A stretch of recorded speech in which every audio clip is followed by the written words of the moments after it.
Greetings and salutations. My name is Michael Schwahn and welcome to the channel. We have some more reaction content for you. And today we are checking out Dying Light 2, which my understanding has now been actually officially titled Dying Light 2 Stay Human. And it's going to be out later this year.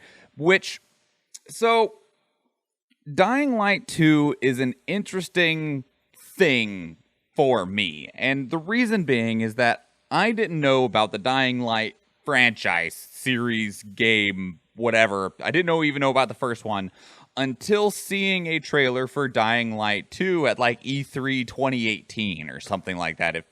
What is time anymore? It feels like it was a decade ago. And I was like, man, I don't know what the game is, but it looks kind of cool. And then randomly one of my close friends was like, hey, Dying Light's on super sale. It's this like parkour zombie survival game, and we've been playing the shit out of things like 7 Days to Die. Do you want to try it? It's like $6. And I was like, yeah, sure, I'll play it. Worst thing is that I, miss out on $6. I'll be okay.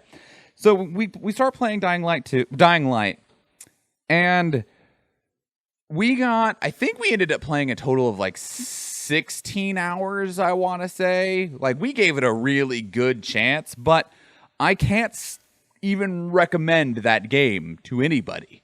And my understanding is, after talking to people that are much more into the game than me, is that essentially I didn't play it correctly, which I don't know how you could say that. But anyway, so it's very open worldy, but unless you proceed forward with the story, a lot of that open world is locked to you, but the story in the game doesn't make that very clear. So me and my friend just kind of ran around for like 16 hours, and then we're like, man, the running is cool, like the parkour is really cool, but there's just not a lot to this game, and fighting the zombies feels legitimately terrible. Like, I'm pretty sure that a toddler in the real world has a better chance of fighting these zombies than this trained soldier does. And then we found out, like, you get a lot more if you keep going. But the reason we didn't keep going is that the main character in the story in the first one, made us not want to play the game. Because the main character is legitimately one of the worst main characters I have ever had to play as, ever. I hate him. I don't remember his name, but all I remembered is that I legitimately hated him and hated that I had to play as him. And all of the interactions with everybody was stupid and moronic, because you show up and they're like, I don't know if we can trust you because you just randomly showed up in our quarantine zone full of zombies. And the guy's like, yeah, I get that. I'll prove my worth. And then the very next conversation you have, this guy is talking to you like he would trust you with his life, and you've been friends for months and years, and that you grew up together. And it's like, you literally just pointed a gun at me 5 minutes ago and said, if you fuck this up, I will kill you. And now you're like, oh, I'm so glad to see you, man. We got this problem. I know I can rely on trust you. It was not good. And then the main character is just like more of a bad guy than the bad guys are. It did not make me want to play it. Story, real bad. Main character, real bad. Didn't get anywhere in the first game. That said, the actual gameplay part of it was pretty good. So I don't know if I would have needed to get through Dying Light 1 to play Dying Light 2. I don't know. I never will. But let's see what Dying Light 2, in terms of its gameplay, which I will say, that is one very good thing about the first one, in terms of its gameplay, has in store for us. So, without further ado, let's begin. Hey everyone. We've been quiet for some time, since, like the rest of the world, we had some unforeseen hurdles to clear. But the wait is over. Let's dive into the open world of Dying Light 2.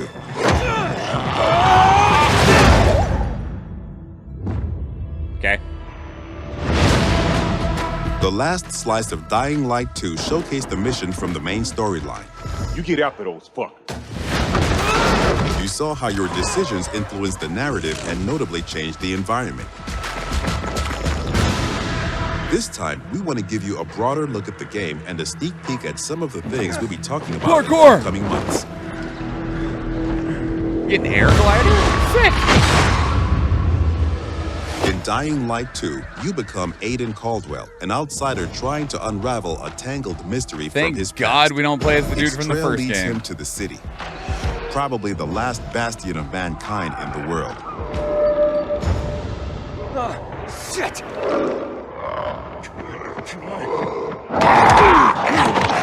At first, you feel like this intense, brutal place will tear you apart. But then you meet the Night Runners, veteran survivors who help people in better days.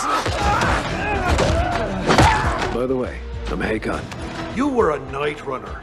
You used to help people, remember? Night Runners are gone. Finished. A myth.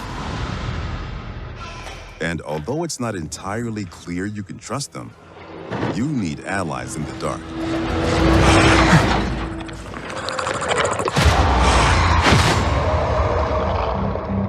And these are the modern Dark Ages. It's been 15 years since the apocalypse and the world has changed. The old civilization has fallen, but a new one has been built on its ashes. Does the first game end with the world being destroyed? People fight desperately for scarce resources. Rules are broken, and weakness is punished. She's innocent! 3 factions Okay. struggle for position in the city. Survivors pride themselves on being able to adapt to any circumstances and cobble together safe zones almost everywhere. Peacekeepers, loyal soldiers who want to impose their version of law and order and trample all in their path. Renegades, What was the name of the people from freaking Fallout? Steel Legion or something like that? That's what those guys made me prisoners think serving of. their ruthless colonel, seeking to become sole rulers of the city. Where is Wallace?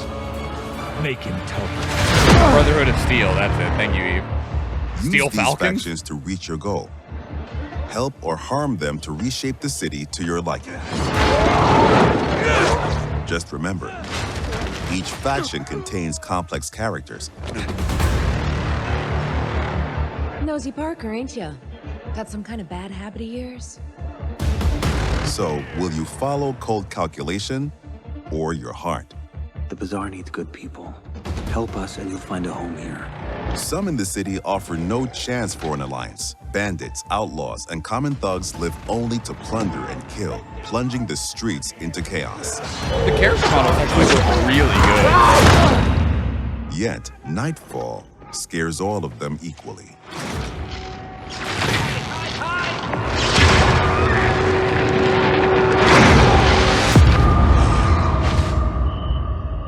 Darkness changes the rules of the world.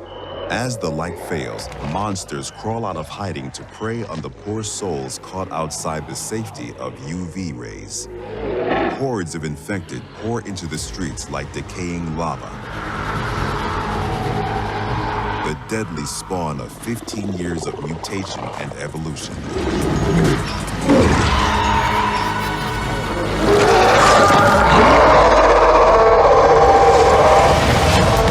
Your only escape? Run. Exploit the city's verticality and flee to the roofs.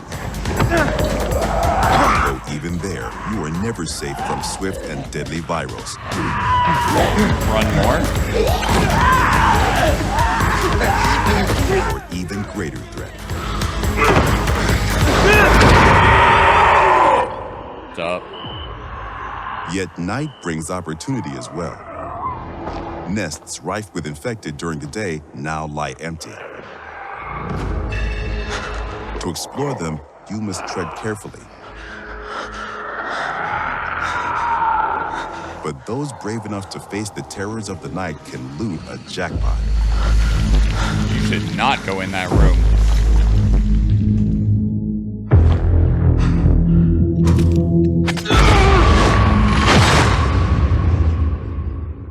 But jackpot! Luckily, you have all the tools you need to survive. Your extraordinary parkour skills allow you to navigate even the most treacherous terrain.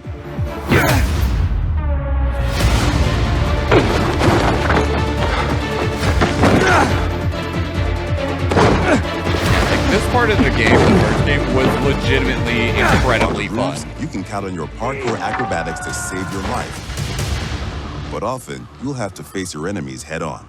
And then you have to be smart, resourceful,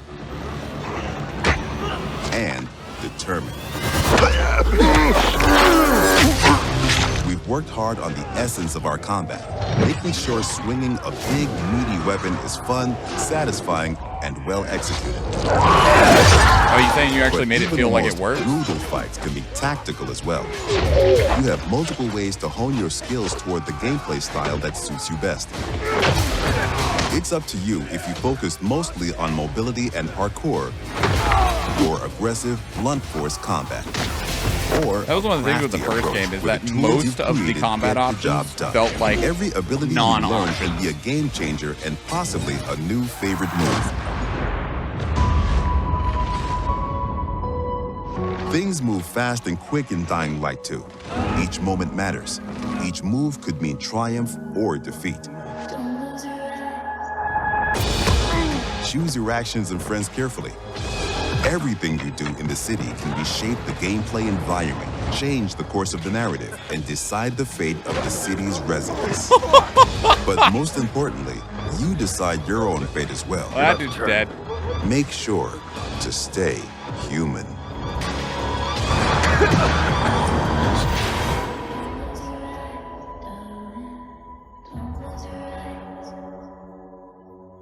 Didn't like the heavy reliance on repairing stuff. You know, I didn't feel like the repairing stuff was so bad. The thing that made it bad, I'm gonna put this back up while we talk.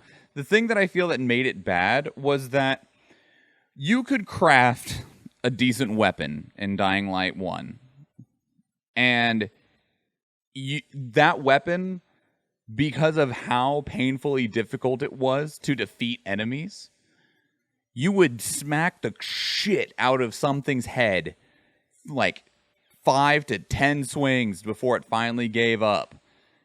And you do that 2 or 3 times and the weapon was broken and needed to be repaired. And that's what like made like it feel so bad. Even like the repairing stuff. It was like, it always felt like the game, despite giving you combat options, was always telling you that you shouldn't fight things.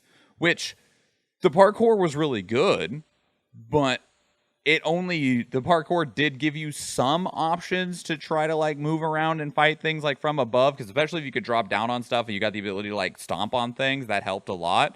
But it made every single fight feel really gimmicky, because you never felt like you actually had the ability to fight something, with the exception of a gun. But, I mean, the problem was, if you used a gun, it was very loud, and all of the zombies in, like, a half-mile radius would run towards your area.